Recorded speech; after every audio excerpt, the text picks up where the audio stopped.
in your attempt to serve everyone, you'll end up serving no one.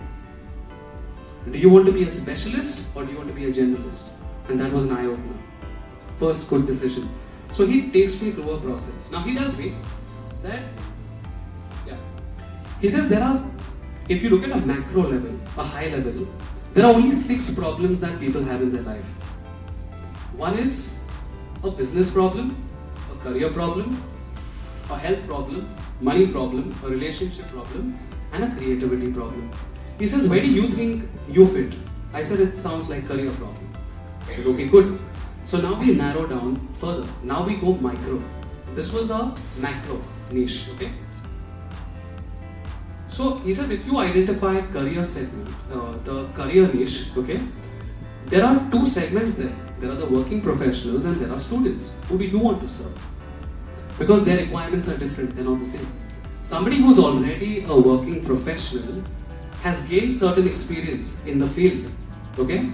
And they are moving towards a different goal. They want to progress in their career, right? They want to progress. But for a student like you who's getting started, for you is to land the job, to get started. Your requirement is different. And even if I say students, within students there is school-going students, junior college students, senior college students, and graduate students like you guys who are looking for the first job. Who do you want to serve? I said graduate students. So now it's getting clearer and clearer.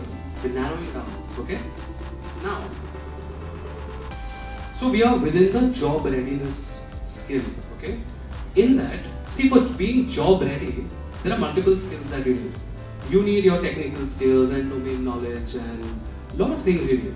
But I don't want to cater to all the things. I am a specialist when it comes to helping you gain confidence, helping you become an effective communicator, and helping you build career capital so that you can get a head start in your career. I'm good at that. That's my specialty. Okay, so great.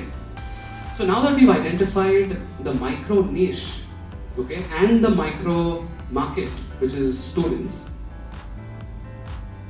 what is the tool or the method that you will be using in order for you to help these people achieve their goal? See, the same goal can be achieved in different ways. Now say somebody wants to lose weight. Maybe you could go to the gym, you could do weights, maybe you could run, jog, or you could do yoga. There are so many things that you can do. It's your choice which path you want to take, right?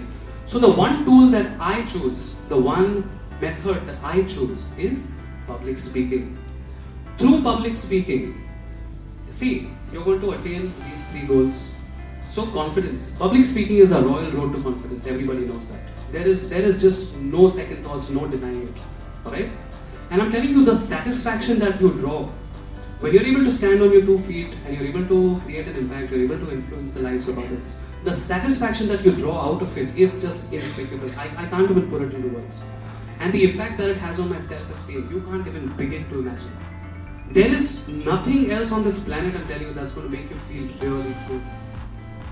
Really good if you're able to impact people's lives. Stand in front of them confidently, boldly, speak your heart out, speak your passion. Where people